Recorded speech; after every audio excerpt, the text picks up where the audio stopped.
Connections, not competition.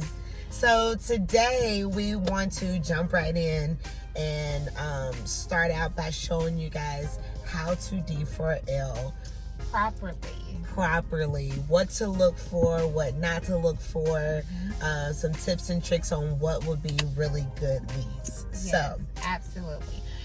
And we also want to encourage you guys to not give up. Do not give yourself excuses. D4Ling, anything that's a milestone is going to feel like it's a lie. Gee, I have to do it, but it's okay. Even if you have your kid, today we have my daughter with us. She is hanging out very quietly in the back, and we're working, so you can still do it. You don't need a sitter to D4L. Your kids ride with you any other time, so I can ride with you now. So, starting off, everything they'll need. Yeah. First things first. Notebook. Loose leaf paper. Right here. Loose leaf paper is okay. If I'm driving and don't have my notebook, the back end of envelope is okay for an address. Okay, but a notebook is good. A lead notebook is good. You will want to keep your leads all in one notebook. You will want to keep your leads all in one notebook so that it will be easy and ideal to grab it, add to it, and take from it. Right. And the second thing you need is going to be your toolbox. Yeah. If everybody has got a chance to get into the toolbox, you know exactly what this is. Because when you pull up to addresses, it'll automatically track your GPS when you go to the add property thing. It's really good, but we'll get more into it. But this is one of your resources and tools that you really, really need when you're D4Ling. Yes. What else? I'll show this while you grab those. Go ahead. Your letters. You're gonna also want something to leave at these properties. In the event the owner may be coming back tomorrow to check on the property, he's gonna want to know you came and why you came, and that you'll be calling him too. So your letters. If you have a clipboard, great. It's okay. You can also use. This is a virtual desk. This is an armrest, but it's a virtual desk. Multi-use. Yes, multi-use. And then last but not least is always having a marker or highlighter very handy. I like this one because it's my favorite because it's got 2 on it.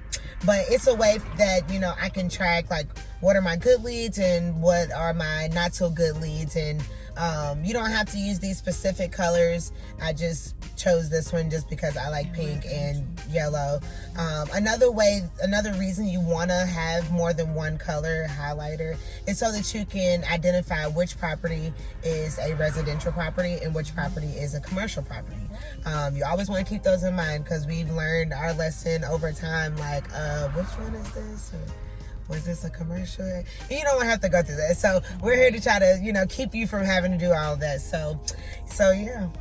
So you don't have to have all of these materials, but the object of the game is to work smarter, not harder. And we're going to get started, and we are going to drive to our first neighborhood for the day. All right, so we're pulling up in our first neighborhood for the day because we've seen a for sale by owner sign. Now that could potentially mean it's really for sale by owner, or it's being listed with the realtor. So it looks like it might be that one right there. So I want to go back around. Actually, I see. Oh, there's one right there. Yes. Right. So we're on a great street. We've already seen about 3, 4 on this street. Yes. Oh, wow. We're gonna circle back around to all of yes. those for sure. So we're gonna pull into one and kind of show you guys a little bit of what to look for and then what to do when you get here. Alright, so we're pulling up into another one. Another example of what to look for in wholesaling. Doesn't look like it's been cleaned up at all, yard, and blacked out windows. So I will plug this one. I will write this address down and plug it into my toolbox, and I'm gonna get out and take some more pictures of the angles of the property so we can do all the skip tracing when we get back home. Yes, and also with this being a small property, you want to have those angles good. Want to make sure you do not miss any width or square feet. So we'll give you an example. She is getting her angles good. I'm pretty sure if you have an iPhone, you do have the panorama feature. That is also good to use. However, if your angles are correct, then your pictures will show a panoramic perfect view of exactly the widths that the property has to offer. She's just getting those angles good. This home, my estimations with this home, it's probably a 2-1 with a bonus room of some sort in the back that they're using as a 3rd bedroom, but I can almost promise it doesn't have a closet, so it cannot be listed as a 3-1 or 3-2. It does look like it has new windows. It does look like it's vacant, and that it has been vacant for some time. And as we see here, this is another notice that you will be able to see as well. The utility box has been snatched off this home, so it may have a few electrical issues or just need it completely reinstalled. So that's something you would want to mention to your inspector if or when you have him or her come out to inspect the home before you get it under contract. Sounds good. All right, we turned on a we turned on No outlet.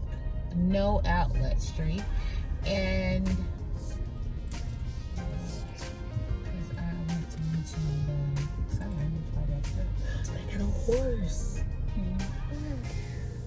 You'll see when we pull back up. We turned on a no outlet street, and this is about the 3rd street into the no outlet sign, and for sale by owner. So there was gold back here. Whoa. And I am so glad we turned anyway. This home looks like it hasn't been vacant for really long, but it's always hard to tell. This scene looks beautiful. The home looks just about move-in ready. We're gonna get some really good dimensions, get the address down, and list this lead. Absolutely beautiful private properties back here. And they have horses. Oh my goodness, we got out and noticed the horses.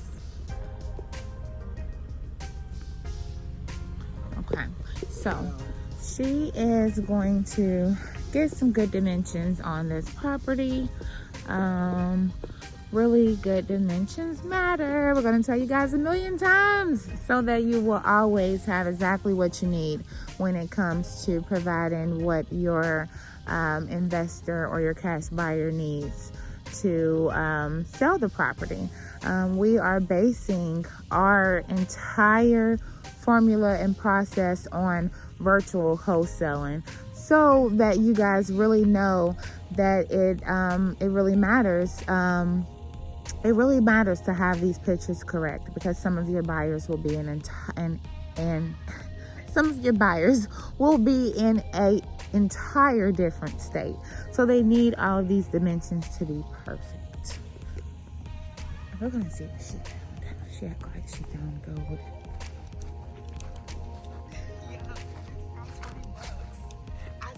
As we were pulling up in the grass, yo, I just found $20.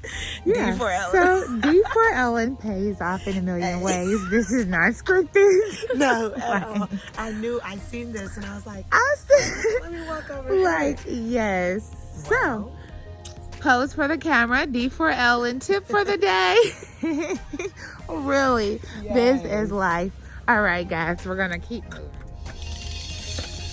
All right, so once you have completed your day, you have got your comfortable quota of leads. You pretty much know what you're comfortable with and what you feel like exceeded the day. It has gotten dark on us, as you can see, So we had to pull into a gas station so that you guys can see us in this video to close out. So we just want to make sure that you know exactly what you need to bid on each property once you've wrote down your addresses from today. The very first thing I will go over with you with, and then she has a few for you too. The very first thing I just want to tell you guys, so that you know organization is key. On your phone, you do have a place where you can make a folder for pictures. And if I was you, I would make a folder for potential leads. That way, all of those pictures can automatically be put into that folder. So when it comes a point in time for you to sort those pictures, edit those pictures, editing meaning adjust the lighting, adjust the brightening, or editing as in cropping. Sometimes you may have the side of the house next door and you don't want to confuse your investors thinking that that may be an add-on to that property. So you're going to want to make sure those pictures are very accurate. I would definitely take the time to edit the pictures and organize them into a folder as to where you can access them very easy. That was a good tip of organization. I actually learned that one from her, and it helped me out a lot, especially when I was trying to delete storage out of my phone, all that kind of stuff, and I had those in one album. But another tip of organization is when you're writing down your addresses, you want to kind of keep the same format. When you're numbering, 1, 2, 3, 4, write your address, write your city, your state, the zip code. You might want to leave a couple of lines for when you actually go home and skip trace, but you want to keep the same format so that you are not confusing yourself on what's a lead, what you've already checked up on, what you haven't checked up on, or skip trace. And then another organizational skill. Well, we pretty much covered the organizational skills too, but you want to make sure you're going to start your screening. Screening has 3 steps. The first step is your numbers. And what's going to help them with their numbers is the toolbox. The toolbox. As a beginner, the toolbox is amazing. So you want to start your screening by putting your numbers down, what they owe. First, you want to find out who owns it, right? Right. And then you want to find out exactly what they owe. Of course, you're never going to find out up until the exact dollar of what they owe until your title company or our title company gets a chance to screen the property and run the title. But you can definitely get your predictions going so you have estimated numbers for your formulas. So that number is going to be their owed mortgage, their owed taxes, and pretty much that's all you have the access to see. And that usually gives you a ballpark of what they owe. So that's going to start your screening as far as numbers. To find out who owns the property, we have a few different sources. One source is for what? Who owns the property. One source is your toolbox, of course. Okay, obviously your toolbox, yes. And then you can also use True People Search. When you get to the toolbox, you find the owner. It also gives you their current mailing address, so that's a good way to kind of compare when you're looking for Shirley Crowdises. Can you imagine how many Shirley Crowdises are there in the world? But you can search it according to the city and state, and then use their mailing address to kind of match it up. If for some reason you can't match it up correctly, you can always do the reverse address search and either type in the property address or you can type in the owner's mailing address and something will come up for that person. And she told me that. I was like, well done. And then even if that doesn't work, because sometimes they don't show phone numbers or they don't show phone numbers that actually work for a specific person, but you can always look at their related people, and you can always just kind of change up your script a little bit to call that person looking for this person, because that might be related. So that's just kind of like a strategy thing. When you start getting used to doing this, you're gonna using these tools, you'll start learning different ways of how to use the tools besides just the basic ways that we tell you. Yes, absolutely. So that's the most funnest part about it. Is like, oh, I learned something new today. Well, I tell her, oh, I learned something new today. Yes, and that's the best feeling because you can never know it all. Yeah. And the more you learn, the better you get. So always be open to new ideas. When you guys come up with new strategies and new ideas, let us know. We love to know. The more, like I said, the more we learn, the better we know how to advocate and be great at it. Yeah. So today was really good.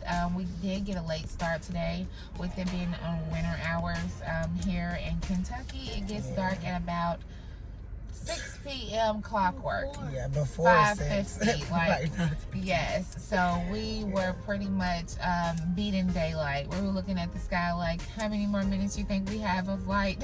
Right. So not to say you cannot D4L in the dark, but since we were kind of walking you guys through it, we wanted to give you as plenty light as possible. If one of us could hold a screen light, we'd probably keep going. Right. But we really had a good time today. Somebody got a tip. Got that overtime bonus. Wait. Yeah. I forgot where it She was. found $20 at a property. For my $20 for my overtime Yes. Sunday. Yes, and being that we only had limited time, and we were walking you guys through it, so we had a few takes. We usually use the takes we have, but sometimes in order to get the point through to you guys, it's necessary to re-record. So we had to do that a few times, and we still found a good handful of leads. So we're blessed on this Sunday. And yeah. So I guess we'll close it out, and don't forget to subscribe and press the like buttons at the bottom. Notifications. And send us some notifications, some comments. Tell us what you liked about the video, Yes. what more you want to see. Reach out to us and ask us any questions. Our Connections Not Competition team is booming right now. growing. Thank you guys. Thank you guys We for are all supporting us. going to close. And before you go to bed, always make sure you walk to that mirror or your selfie camera and tell yourself, I am going to close this month. It is just the 12th. We still have a buttload of days left this month. Yes. And we are going to close together this month and virtually. So let's do it. Everybody have a good week. We will talk to you Yes. again. Of We'll be course. emailing the life out of you guys to encourage you and follow our steps and do this because it's enough for all of us. Like, Yes. And follow me on TikTok. no, she did not Shy advertise. Yeah. So, thank you so much, guys. And it is Nidra And Shy. with And Lyndon. Connections, Not not competitions. competitions. Bye. Bye.